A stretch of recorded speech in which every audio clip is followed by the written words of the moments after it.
तपस्वी वही जिनके अंग अंग हो शीतल, तपस्वी वही जिनके अंग अंग हो शीतल, मुख मधुरस छलकाए, नैन सुधा वर्षाए, मुख मधुरस छल। ఓం శాంతి. సర్వ బ్రాహ్మణ కులభూషణులకి కూడా శుభోదయం, గాడ్లీ మార్నింగ్.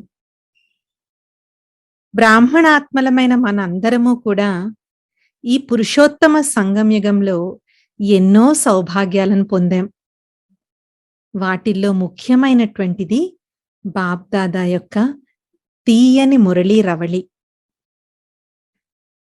ప్రతిరోజు సాకార మహావాక్యాలను వింటూ, ప్రత్యేకంగా ఆదివారం నాడు బాబా మనకి అవ్యక్త మురళి యొక్క విశేషమైనటువంటి బ్రహ్మ భోజనాన్ని బుద్ధికి పెడతారు బాబా. ఇవాళ మనం 17 జూలై 2022 విన్నటువంటి అవ్యక్త మధుర మహావాక్యాలను రివైజ్ చేసుకుందాం. ఈ అవ్యక్త మధుర మహావాక్యాలను బాబా ఒరిజినల్ గా 11 డిసెంబర్ 1991లో వినిపించారు. ఇది తపస్యా సంవత్సరమైన కారణంగా బాబా చెప్పినటువంటి ఈ యొక్క మురళిలో సత్యత యొక్క సభ్యతే రియల్ రాయల్టీ గురించి చెప్తూ తపస్సుకి అనేక నిర్వచనాలను ఇచ్చారు బాబా. అదే సమయంలో ఎవరైతే నిజమైనటువంటి తపస్వీలుంటారో వారి యొక్క ముఖ్య 5 గుర్తులను మనకి తెలియచేయటం జరిగింది. అవి ఏంటో మరియు ఈ మురళి నుంచి మనం ఏ విధమైనటువంటి హోంవర్క్ ని తీసుకోవచ్చో అది ఇప్పుడు మనం చూద్దాం. ఓం శాంతి. మురళి శీర్షిక సత్యత యొక్క సభ్యతయే రియల్ రాయల్టీ. ఈ రోజు బాప్దాదా తమ శ్రేష్ఠ పరివారాన్ని అనగా రాయల్ పరివారాన్ని చూస్తూ ఉన్నారు. మొత్తం కల్పంలో అందరికన్నా రాయల్ గా ఉండేవారు శ్రేష్టమైన ఆత్మలు మీరే. ఇంకా బాబా ఎంత క్లియర్ గా చెప్తున్నారు అంటే, అనాది ఆత్మిక స్వరూపంలో కూడా అందరికన్నా శ్రేష్టమైన రాయల్ ఆత్మలు. ఎలా తెలుస్తుంది మనకి అనాది స్వరూపంలో మనం అందరికన్నా శ్రేష్టమైన ఆత్మలమని? ఒకసారి పరంధామంలో మన ఆత్మలమందరము కూడా ఏ విధంగా ఒక ఉల్టా కల్పవృక్షంలో ఉంటామో గుర్తు తెచ్చుకోండి. మీద బాబా ఉంటారు, కింద బాబా మమ్మ, కింద అష్టరత్నాలు 108, 16,108, తర్వాత సత్యుగం యొక్క ఆది ఆత్మలు. సో అక్కడ ఆత్మిక అనాది స్వరూపంలో కూడా మనం బాబాకి అత్యంత సమీపంగా మనము ఉండడం జరుగుతుందన్నమాట. సో అక్కడ కూడా మంది చాలా హైయెస్ట్ పొజిషన్. తర్వాత ఆది స్వరూప దేవాత్మల రూపంలో కూడా రాయల్ రాజ్య అధికారులు, రాయల్ పరివారానికి చెందినవారు. ఈ సౌభాగ్యం అయితే మనందరికీ జన్మసిద్ధ అధికారం. మనకందరికీ కూడా ఆది స్వరూపంలో మనము కేవలం రాజ కుటుంబంలో ఉంటాము, లేదంటే ఒకవేళ ప్రజలలోకి వచ్చినా కూడా చాలా ఉన్నతమైనటువంటి సుఖాన్ని అనుభవం చేస్తాం తప్ప దుఃఖము, లోటు అనేటువంటి విషయం కూడా అక్కడ మనకి తెలియదన్నమాట. అలాగే పూజ్య రూపంలో కూడా దేవాత్మలైన మీకు ఎంత రాయల్టీతో పూజ జరుగుతూ ఉంది. బాబా ఎంత మన మహిమను 5 స్వరూపాల్లో కూడా 5 స్వరూపాలు మనం అభ్యాసం చేస్తున్నప్పుడు ఇలా మనం మననం చేసుకోవాలి. కేవలం నేను అనాది జ్యోతి, ఆది దేవత, మధ్య పూజ్య, వర్తమాన బ్రాహ్మణ, భవిష్య ఫరిష్తా అని ఇలా మంత్రంలా జపించడం కాదు. ఆ స్థితిలో ఉన్నప్పుడు నేను ఆత్మనైన నేను ఎంత ఉన్నతమైనటువంటి అనుభవంలో ఉంటాను అనేది కూడా మనం తెలుసుకోవాలన్నమాట. కాబట్టి బాబా అంటున్నారు, దేవాత్మల్లో కూడా మీకు చాలా ఉన్నతంగా పూజ జరుగుతుంది. ఇతర ఏ ధర్మాత్మలకు లేక రాజకీయ ఆత్మలకు ఇటువంటి రాయల్ పూజ జరగదు. మనం ప్రాక్టికల్‌గా చూస్తూ ఉంటాం. చూడండి, దేవీ దేవతల గుడుల్లో ఉన్నంత హంగామా, అన్ని పూజలు, అన్ని ఉత్సవాలు, వాళ్ళకున్నంత మహిమ, అన్ని ఆభూషణాలు వేరే ఇంకా ఏ మతంలో అయినా సరే, ఏ ధర్మంలో అయినా సరే మనం చూస్తామా? చూడం. దేవీ దేవతలకైతే మొత్తం టాప్ టు బాటమ్ అలంకరిస్తారు. వాళ్ళకి పద్మాసనం ఇస్తారు. పద్మం మీద నిల్చున్నట్టు చూపిస్తారు. చేతిలో ఏదో ఒక వాయిద్యమైనటువంటిది ఇస్తారు. ఒక వాహనం ఇస్తారు. సో, దేవీ దేవతలకి ఎంత మహిమ అనేటువంటిది మనం చూస్తాము. కనుక 3 రూపాలలోనూ అనాది, ఆది మరియు పూజ్య స్వరూపాలలో ఇంత రాయల్‌గా ఇంకా ఎవ్వరూ లేరు. ఎవరిచ్చారు ఈ గుర్తింపు మనకి? స్వయం భగవంతుడు చెప్తున్నారు. ఆయనకి మొత్తం డ్రామా అంతా తెలుసు కదా! డ్రామాలో ప్రతి ఒక్కళ్ళ పాత్ర బాబాకి తెలుసు. కాబట్టి బాబాయే మనకి ఈ సర్టిఫికెట్ ఇస్తున్నారు. వాస్తవంగా మొత్తం డ్రామాలోనే మీ అంత రాయల్‌గా ఇంకా ఎవ్వరూ లేరు. ఎందుకంటే ఆత్మలైన మీ విషయంలో పవిత్రతనే రాయల్టీ. మొత్తం కల్పంలో ఇంతటి సంపూర్ణ పవిత్రంగా ఇతర ఏ ఆత్మ అవ్వలేదు, అవ్వదు కూడా. ఎందుకు? పవిత్రత సాగరుడు ద్వారా మనం పవిత్రంగా తయారవుతున్నాం. ఇది పవిత్రత యొక్క విశేషత. ఆత్మిక రాయల్టీకి అన్నిటికన్నా శ్రేష్టమైన గుర్తు అనగా సత్యత. ఏ విధంగా ఆత్మ యొక్క అనాది స్వరూపము సత్యము, సత్ అనగా అవినాశి మరియు సత్యము. ఏ విధంగా అయితే తండ్రి మహిమలో కూడా విశేషంగా సత్యం శివం సుందరం అనే పాడుతూ ఉంటారు. సత్యమే శివుడు లేక గాడ్ ఈజ్ ట్రూత్, భగవంతుడు సత్యము అని అంటారు. కావున తండ్రి మహిమ సత్యమైనది అనగా సత్యతకు సంబంధించింది. ఇలాంటి రాయల్టీ అనగా రియాలిటీ సత్యతలో కొద్దిగా కూడా కృత్రిమత్వము కానీ కల్తీ కానీ ఉండకూడదు. ఇప్పుడు బాబా సత్యతకు నిర్వచనాలు చెప్పడం మొదలు పెడుతున్నారు.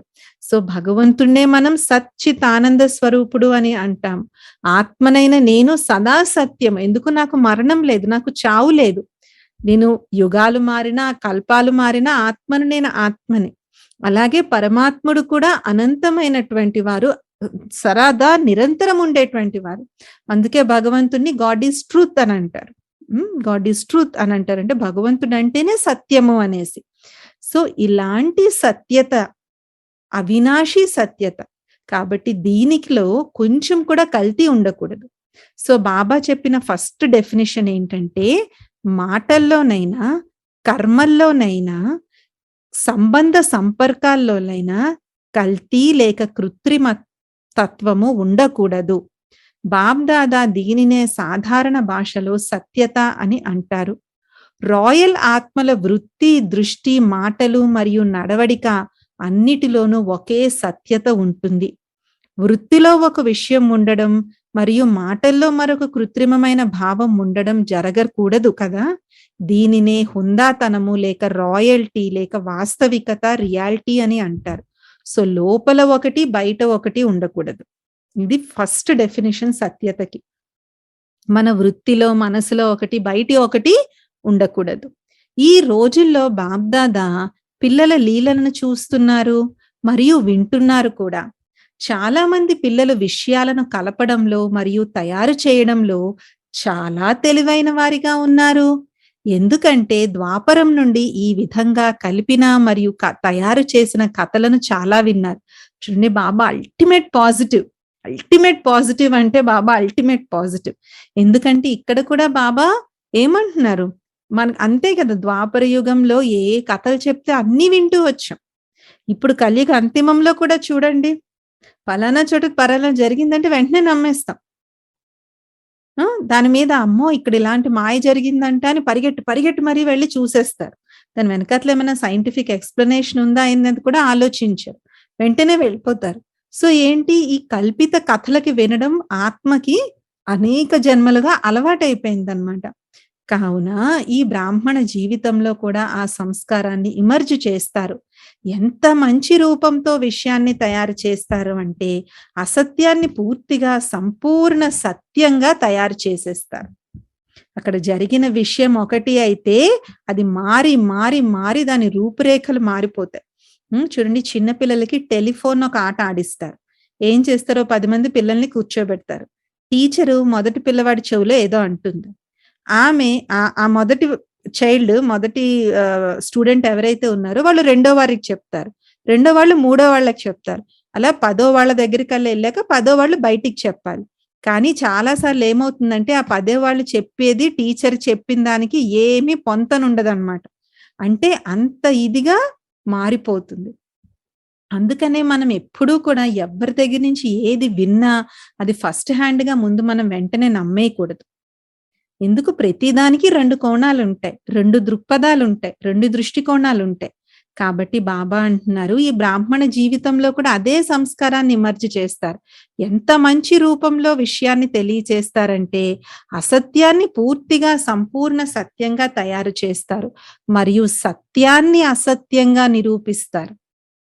అసత్యాన్ని సత్యం చేయడం ఒకటైతే, సత్యాన్ని అసత్యంగా నిరూపించడం ఇంకా కూడా ఇంకొక హై లెవెల్ అన్నమాట అందులో. దీనినే లోపల ఒకటి, బయట ఒకటి అని అంటారు. మరి ఇదేనా రియాలిటీనా? రాయల్టీనా? కాదు కదా! కనుక ఇటువంటి పవిత్రత యొక్క రాయల్టీ అనగా రియాలిటీ. ఇది రియాలిటీ యొక్క లక్షణము. ఒకవేళ ఈ లక్షణం లేదంటే పవిత్రత యొక్క రాయల్టీ రాలేదని, లేదా పర్సెంటేజ్‌లో వచ్చిందనే కానీ సంపూర్ణంగా రాలేదని భావించండి.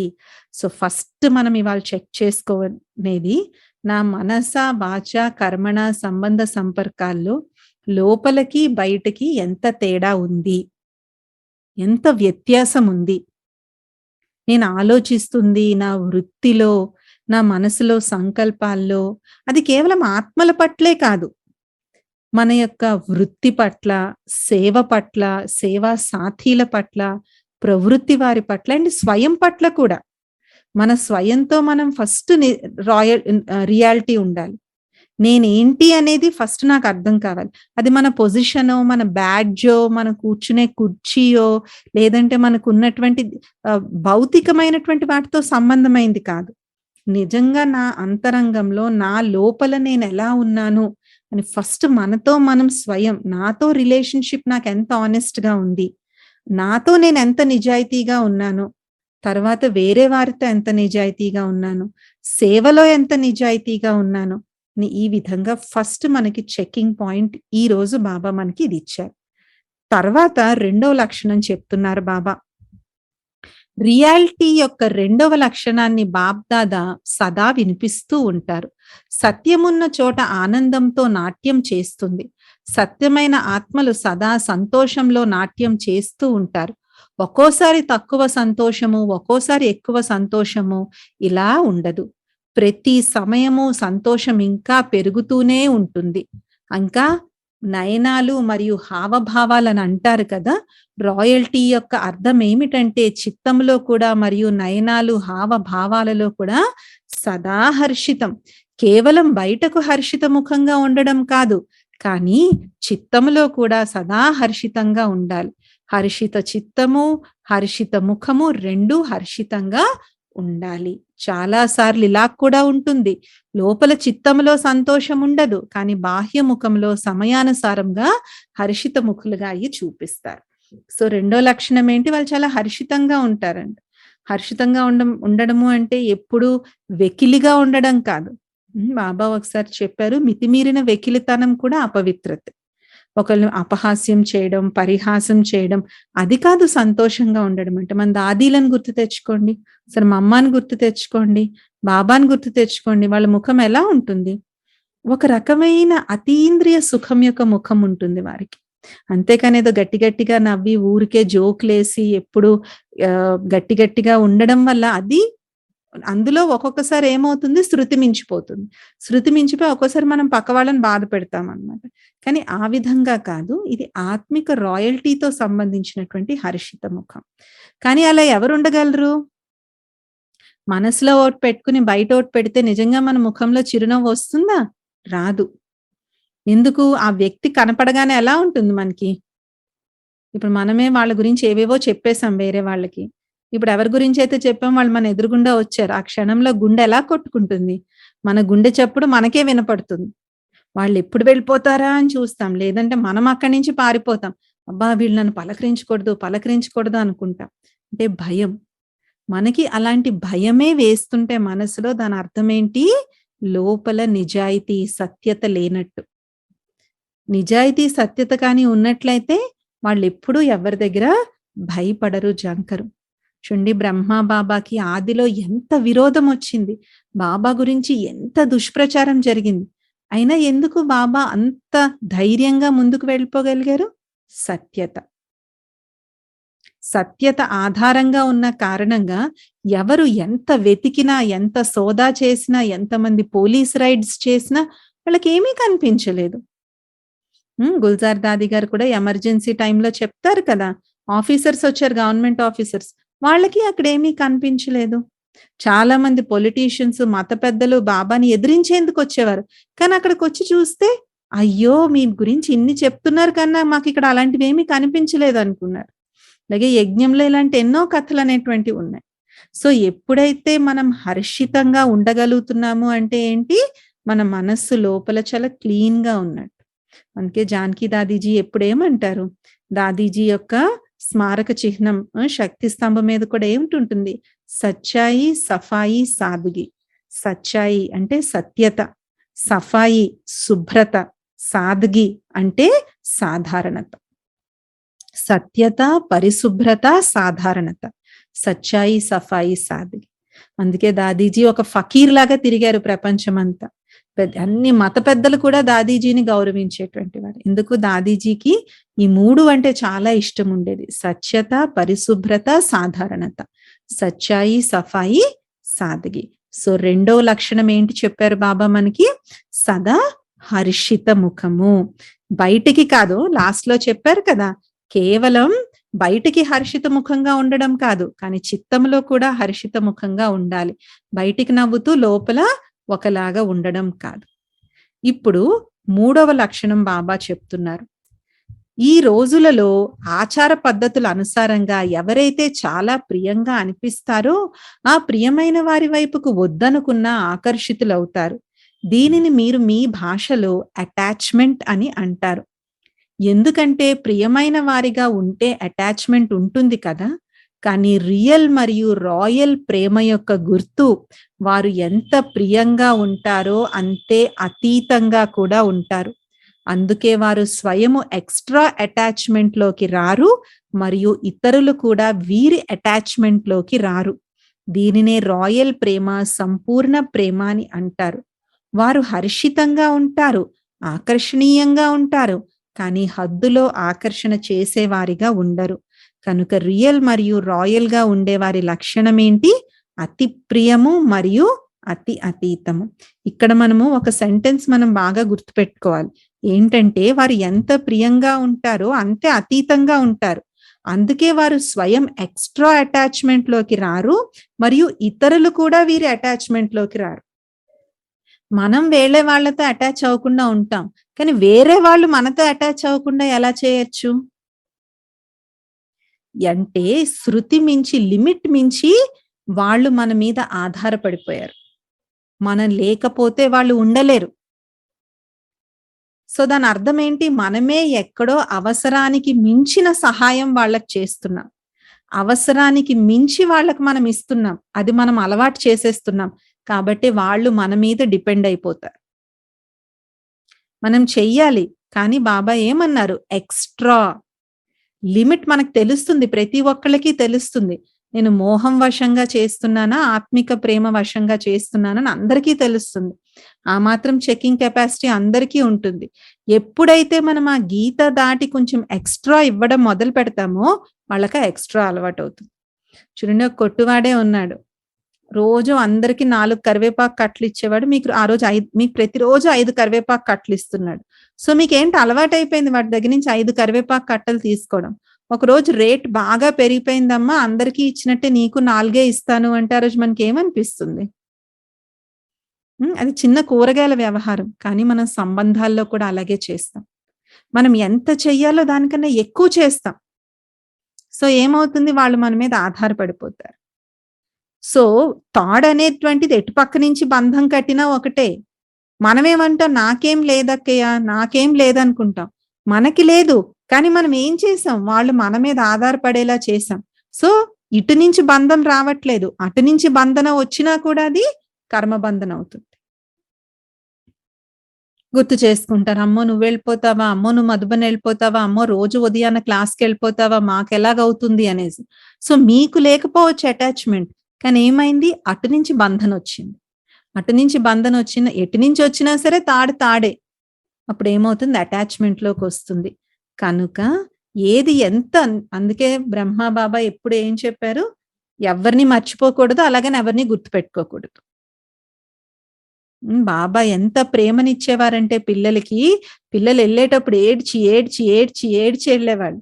మనం యజ్ఞంలో ఆది ఆత్మల యొక్క స్టోరీస్ ఉంటే అందరూ మధుబన్‌లో ఎక్స్‌ట్రా ఉండిపోవడానికి రకరకాల ప్లాన్స్ వేసేవారు బాబా దగ్గర ఉండిపోవడానికి. ఎందుకు బాబా నుంచి అంత ప్రేమ లభించేది వారికి. కానీ బాబా వారు వెళ్ళిపోయిన తర్వాత బాబా ఎంతో ప్రేమగా వాళ్ళకి విదాయి ఇచ్చేసేవారు బాబా.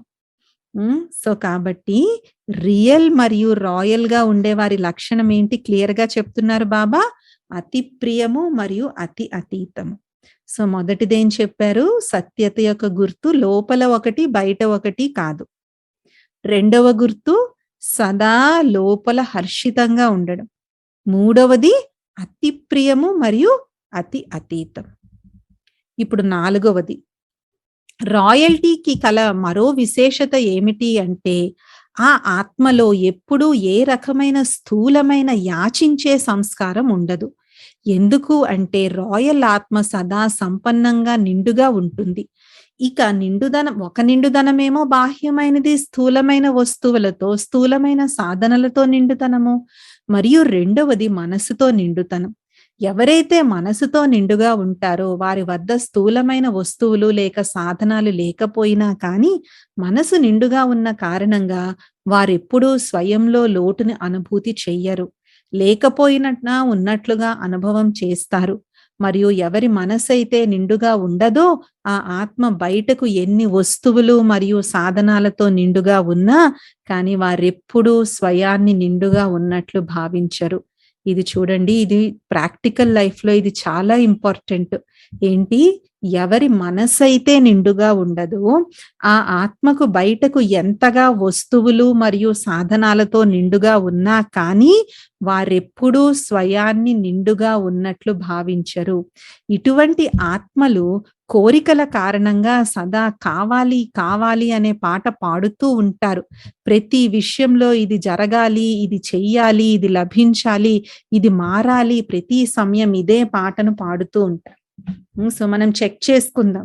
రోజులో ఎన్నిసార్లు మనం ఇలా చెప్తాం. వీళ్ళు ఇలా ఉండాలి, అది అలా ఉండాలి, అది అలా జరగాలి, ఇది ఇలా జరగాలి, ఇక్కడ ఇది పెట్టాలి, అక్కడ అది పెట్టాలి, అది ఇవ్వాలి అని. సో ఈ కోరికలు అన్నమాట. ఇది స్థూలమైన లోభం. ఇది చాలా స్థూలమైన లోభం. సూక్ష్మమైన లోపం గురించి బాబా తర్వాత చెప్పారు. అది ఉండాలి, ఇది ఉండాలి, ఆ బిల్డింగ్ లా ఉండాలి, ఈ కార్ లాగా ఉండాలి, ఇలాగా అలాగా అని చెప్పి ఇవేంటి స్థూలమైన కోరికలు.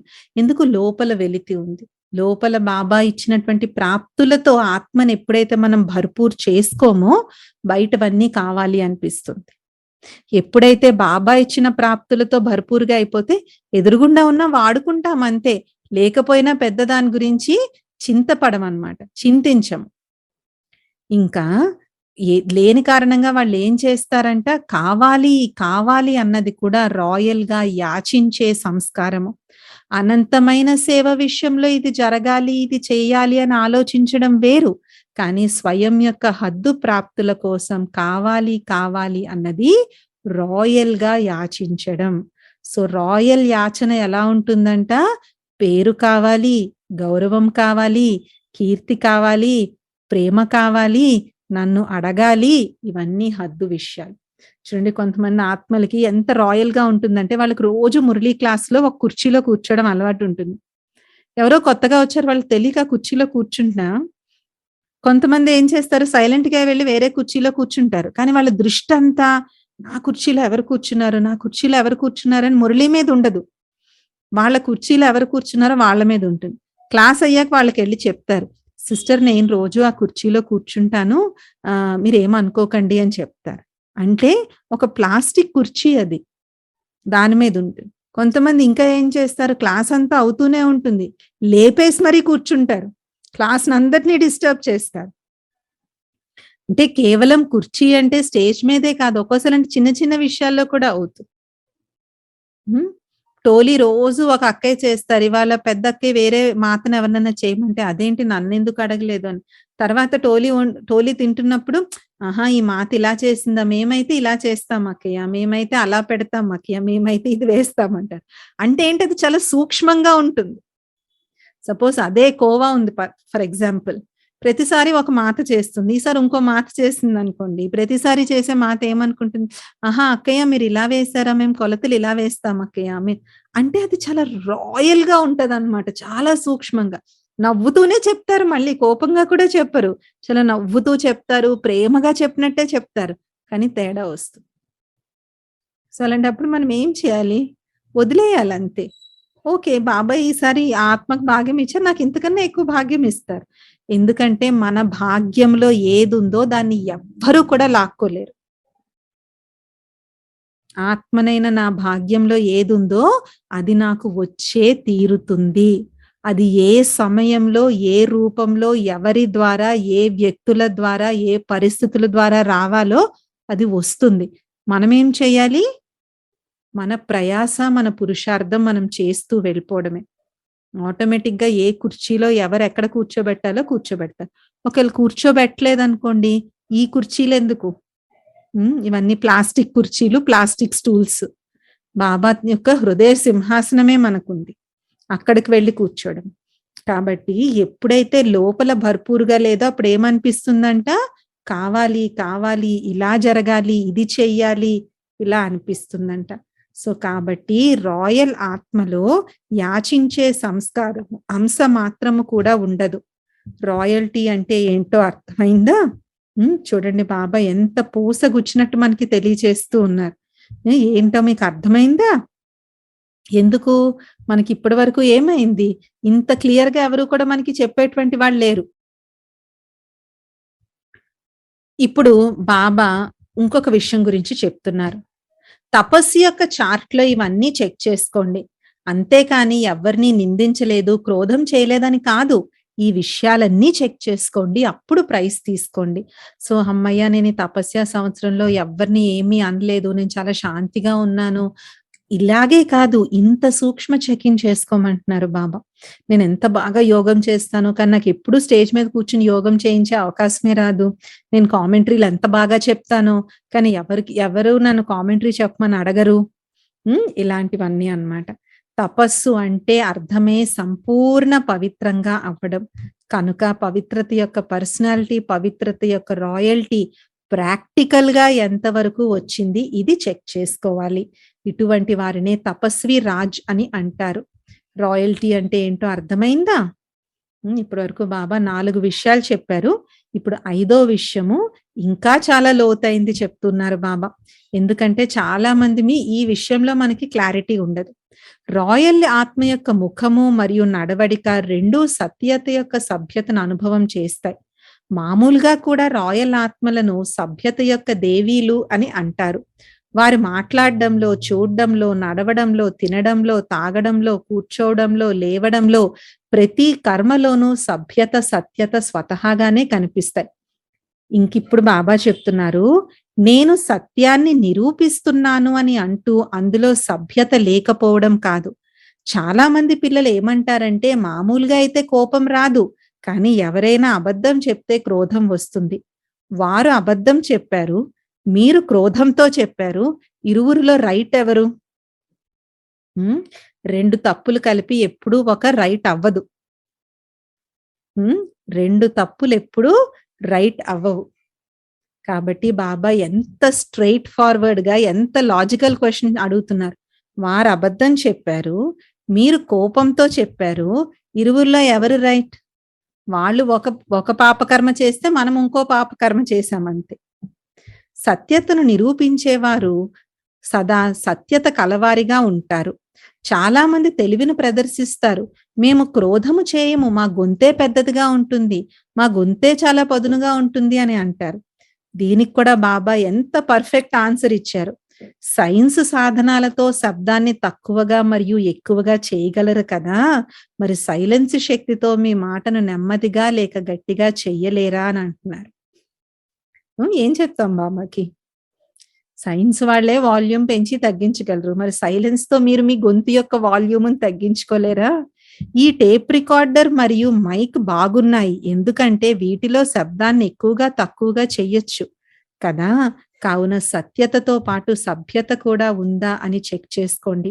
ఒకవేళ సభ్యత లేకపోతే సత్యత లేనట్టే. గట్టిగా అరిచి నిరూపించాల్సొస్తే ఆ సత్యతలో సభ్యత లేనట్టే. కనుక పవిత్రత యొక్క రాయల్టీ సదా ప్రత్యక్ష రూపంలో కనిపించాలి. లోపలైతే రాయల్టీ ఉంది, కానీ బయటకు కనిపించదు అని కాదు. దీనికి కూడా బాబా చెప్తున్నారు. చాలా మంది అంటారు, మేమెంత కరెక్టో, మేమెంత ఇదిగా ఉంటామో, అయినా మాకు రావాల్సినటువంటి గుర్తింపు రావట్లేదని. కానీ బాబా దీనికి కూడా ఆన్సర్ ఇచ్చేస్తున్నారు. ఒకవేళ లోపల ఉన్నట్లయితే బయటకు తప్పకుండా కనిపిస్తుంది. సత్యత యొక్క రాయల్టీని ఎవరూ దాచిపెట్టలేరు. ఇందులో గుప్తంగా ఉండకూడదు. చాలా మంది మేము గుప్త పురుషార్థులము, అందుకే గుప్తంగా ఉంటామని అంటారు. కానీ ఎలాగైతే సూర్యుడిని ఎవరూ దాచిపెట్టలేరో, అలా సత్యత యొక్క సూర్యుడిని కూడా ఎవరూ దాచిపెట్టలేరు. దానిని ఏ కారణము దాచిపెట్టలేదు. ఏ వ్యక్తి దాచిపెట్టలేరు. సత్యము కూడా సత్యమే. సత్యత యొక్క శక్తి అన్నిటికన్నా మహోన్నతమైనది. సత్యత అనేది నిరూపించడంతో నిరూపింపబడదు. సత్యత యొక్క శక్తికి స్వతహాగానే నిరూపణ అయ్యే సిద్ధి ప్రాప్తిస్తుంది. సత్యత యొక్క శక్తికి స్వతహాగానే నిరూపణ అయ్యే శక్తి ప్రాప్తిస్తుంది. సత్యతను ఒకవేళ ఎవరైనా నిరూపించాలి అనుకుంటే ఆ నిరూపించటం మొండితనంలా అవుతుంది. అందుకే సత్యత స్వయమే నిరూపణ అవుతుంది. దానిని నిరూపణ చేసే అవసరం లేదు. అర్థమైందా? సో ఇవాల్టి నుంచి మనం ఏదన్నా ఒక విషయం చెప్తాం, తర్వాత వాళ్ళకి అది అర్థం కావట్లేదంటే అది అక్కడ okay, time will take care. సమయానుసారంగా వాళ్ళే తెలుసుకుంటారు. ముందు దానివల్ల ఏంటి, మనకి మనశ్శాంతి ఉంటుంది. మనం ప్రూవ్ చేయాలి, నిరూపించాలని ప్రయత్నించే కొద్దీ ఏమవుతుంది, మన మేనర్స్ తగ్గిపోతూ ఉంటుంది. మనమే మన జీవితంలో కొన్ని సంఘటనలు గుర్తు తెచ్చుకుందాం. మనం చాలా రైట్, ఎదుటి వాళ్ళు చాలా రాంగ్. కానీ అది ప్రూవ్ చేసే పద్ధతి వల్ల ఏమైంది, అందరికీ మనం తప్పుగా కనిపించాం. అందుకే ఏమంటారు, అందరికీ నా గొంతే వినిపిస్తుంది కానీ వాళ్ళు చేసే పనులు కనిపించవు అని. అంటే ఏంటి, మనం అంత గట్టిగా ప్రయత్నం చేస్తున్నా ఎవరు వినట్లేదు మన మాట. అందుకని మనం వాల్యూమ్ పెంచుతూ వెళ్తున్నాం, కానీ ఎవరు మన మాట వినట్లేదు. ఎందుకు, మనము లిమిట్ దాటిపోయాం. సో అక్కడ ఏంటి, అందరూ మన మాటను కాదు మన ప్రవర్తనను అబ్జర్వ్ చేస్తున్నారు. సో ఎప్పుడైతే మన ప్రవర్తనను అబ్జర్వ్ చేయడం మొదలు పెడతారో మన మాటలు గాలిలో కలిసిపోతాయి. సో బాబా అంటున్నారు, నిరూపించడం మొదలు పెడితే అది మొండితనం అవుతుంది. అందుకే సత్యత స్వయమే నిరూపణ అవుతుంది. దానిని నిరూపణ చేసే అవసరం లేదు. అర్థమైందా? తపస్య సంవత్సరంలో ఏం చేయాలో, పవిత్రత యొక్క పర్సనాలిటీ మరియు రాయల్టీ. ఆ తర్వాత బాబ్దాదా అక్కడ సాకారంగా మరియు ఎవరైతే ఉత్తరాలతో బాబాకి ప్రియ స్మృతులు పంపించారో వాళ్ళకందరికీ కూడా బాబా ప్రియ స్మృతుల్ని ఇచ్చారు. ఇలా సదా స్మృతిలో ఇమిడి ఉన్న శ్రేష్ఠ ఆత్మలకు, సదా పవిత్రత యొక్క రియాలిటీ మరియు రాయల్టీతో ఉండే ఆత్మలకు, సదా మనసుతో సంపన్నంగా నిండుగా ఉండే ఆత్మలకు బాబ్దాదా ప్రియ స్మృతులు మరియు నమస్తే. ఇలాంటి మధురాతి మధురమైనటువంటి తండ్రికి కోటి కోటి కోటి ప్రియ స్మృతులు మరియు నమస్తే. సో ఇవాళ బాబా ఏమేం లక్షణాలు చెప్పారు? ఫస్ట్, లోపల ఒకటి బయట ఒకటి కాదు. రెండవది, సదా మనసుతో హర్షితంగా ఉండడం. మూడవది బాబా చెప్పారు, విశేషంగా వారిలో ఎప్పుడూ కూడా ఇది కావాలి అది కావాలి అనేటువంటి ఇలాంటి యాచించే సంస్కారం వాళ్ళల్లో ఉండదు. నాకు ఇదెందుకు లేదు, నాకు అదెందుకు లేదు, నన్ను ఇలా ఎందుకు అడగట్లేదు, నన్ను అలా ఎందుకు అడగట్లేదని. తర్వాత బాబా చెప్పారు, అతి ప్రియంగా ఉంటారు, అతి అతీతంగా ఉంటారు. వీళ్ళు ఎవరి అటాచ్మెంట్ లోకి వెళ్ళరు, వేరే వాళ్ళని వీళ్ళ అటాచ్మెంట్ లోకి తెచ్చుకోరు. ఐదవది, వాళ్ళు ఎప్పుడూ కూడా నిరూపించాలి అనే మొండితనం వాళ్ళల్లో ఉండదు. వాళ్ళు సత్యాన్ని ఏ టైం వస్తే ఆ టైంలో నిరూపణ అవుతుంది అనేటువంటి ఉపరామ్ స్థితిలో వాళ్ళు ఉంటారు. సో ఈ విధమైనటువంటి సత్యత యొక్క పర్సనాలిటీ గురించి బాబ్దాదా ఈ మురళిలో మనకు చెప్పారు. ఇందులో 5 పాయింట్స్ ఉన్నాయి. మనం వారంలో 5 డేస్ ఒక్కొక్క రోజు ఒక్కొక్క పాయింట్ మీద మనం చెకింగ్ పెట్టుకున్నా సరే మన పురుషార్థంలో మనం ఎంతో ఎంతో ముందుకి వెళ్ళిపోతాం. తర్వాత పార్టీల్లో కూడా బాబా అడిగారు, మీరు ఎప్పుడూ కూడా నడిచేటువంటి వారు కాదు, ఎగిరేటువంటి వారు. కాబట్టి నిరంతరం ఎగురుతూ ఉండాలి. కానీ ఎవరు ఎగరగలరని చెప్పారు బాబా? తేలికగా ఉన్నవారు. ఒకవేళ బరువు లేకపోతే ఎందుకు ఆగుతారు? బరువుగా ఉన్న వస్తువు కిందకి వస్తుంది మరియు తేలికగా ఉన్నది సదా పైన ఉంటుంది. మీరందరూ అయితే డబల్ లైట్ గా ఉన్నారు కదా. సో మనం ఎంతెంత అయితే డబల్ లైట్, ఎక్కడ లైట్ ఉండాలి? డబల్ లైట్ రెండిట్లో, తనువు మనసు రెండిట్లో మనం లైట్ గా అనేటువంటిది ఉండాలి. ఆత్మ ఎప్పుడైతే వ్యర్థం లేకుండా, వేస్ట్ లేకుండా లైట్ గా ఉంటుందో అప్పుడు ఎగురుతూ ఉంటుంది.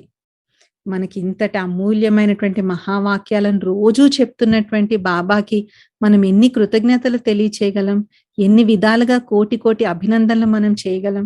అందుకే బాబ్దాదా ఎప్పుడేమంటారు, నా స్నేహానికి రిటర్న్ ఇవ్వాలి అంటే బాబా ఏదైతే మనకి శ్రీమతం ఇచ్చారో దాని అనుసారంగా మనం నడుచుకోవడమే.